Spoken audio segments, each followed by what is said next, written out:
Hunter is in Columbus, Ohio. Hi, Hunter. Welcome to the show. How can I help? Hey, Dave. Thanks for having me on the show. I'm a small business owner, like you said, in Columbus, Ohio. I own and operate an audio-visual production company, projected to do $180,000 this year, and I have 3 part-time employees. I've got tons of customers that are constantly late. When should I put my foot down and start charging customers late fees? I'm always worried about my reputation. You already have a reputation of being weak, right? Yeah. Because they're getting away with it. So they already know it. Yeah. So we have to change that reputation.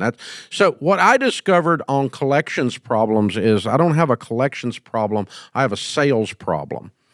You need to sell this differently on the front end. Okay. So if you're going to be an advertiser on the Ramsey Show or on the EntreLeadership podcast, let me tell you when you pay early or I take you off. That's my reputation. Right. Okay? We don't put up with that crap. And so if you got a problem and you call us, we're not without mercy. That's not the issue. But this thing of you're just sloppy or you think that we're somebody that doesn't do. No, we tell you on the front end when you sign up to be an advertiser, you're going to pay on time. We do not have grace and mercy on this. That's not who we are. We have an arrangement. When we said it's the money, so you need to pay 5 days early just in case the check gets bumped around in the mail or something, or, Right. And so I discovered that advertising, is particularly advertising agencies, which by and large suck, they'll pay whenever they freaking want to. Well, then they don't get to be on our show.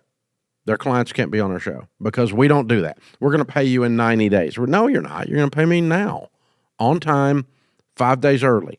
And that's how we set the sale up that way. Listen, because you do such a good job, just say, hey, listen, and the way I would couch it, if I'm you, the next time you're booking a client, say, hey, listen, I discovered something that our services aren't for everybody, because some people don't want to deal with us, and we really want to do this deal with you, and we're so glad you called us. Thank you, and we're going to do an amazing job, but we're a tiny little business. It's me and some part-timers, and if you don't pay me early or exactly on time, it crushes our business.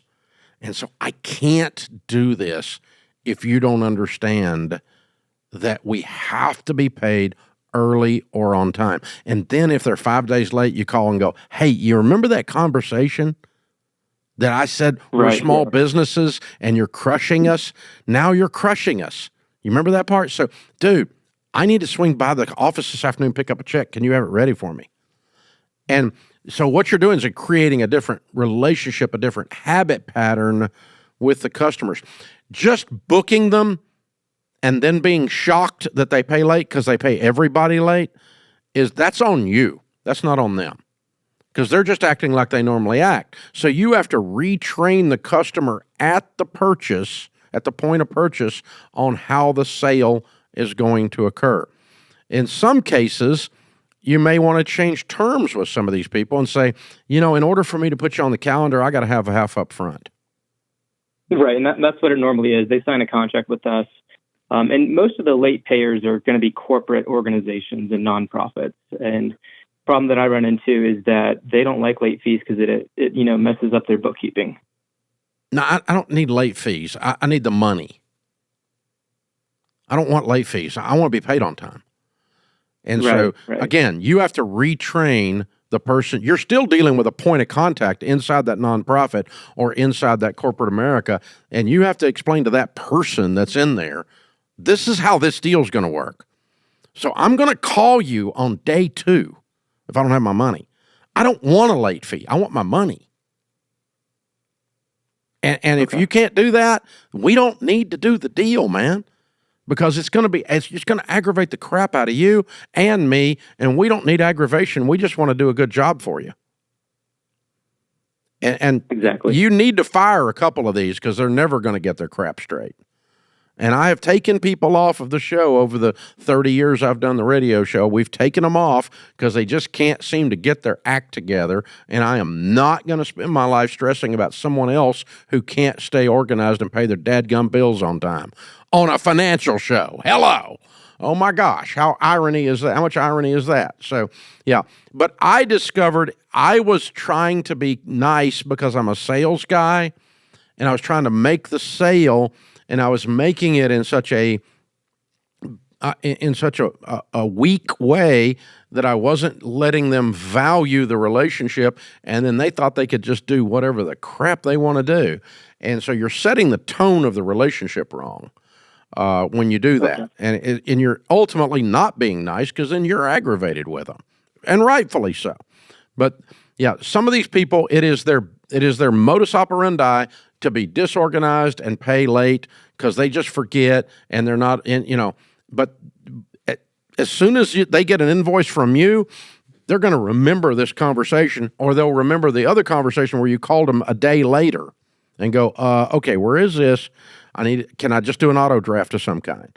I mean, can you want to Venmo me? How you want to do it? Because I need to go ahead and collect now because you're killing me. You guys are a big deal over there, and I'm a tiny little guy, and you're crushing me by not paying me. And, there's very few people that you have to endure their disorganization. And we have chosen not to work with large organizations, big companies that just refuse to pay on time. They think that they can just get away with it because they're so-and-so. And we just life's too short, man. You're fired as a customer. I'm not putting up with this crap. And I can't seem to retrain you to make you behave. And so we're done. Life's too short.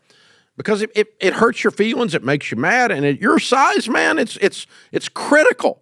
It's critical. 180,000 gross top line. I mean, you don't get 2 checks. You got a problem. You can't pay your own light bill and feed your kids at home. It's a big deal. So you really have to set this up front. A collections problem is not a collections problem that is solved by late fees. It's solved by selling the original account properly, setting the relationship up properly, not being smart aleck, but being very clear up front. I'm honored to be working with you guys, but I need you to clearly understand we are not big enough to be your bank. We can't hold your paper for 30 days. You got to cut me a freaking check. And you got to, and because I can't handle it. You'll kill me over here, man. And my babies need to eat. And so when I send the bill, you got to right then, you got to turn it. And we're not going to look up 60 days, and I don't need late fees. I need money. So that you just set the tone on it.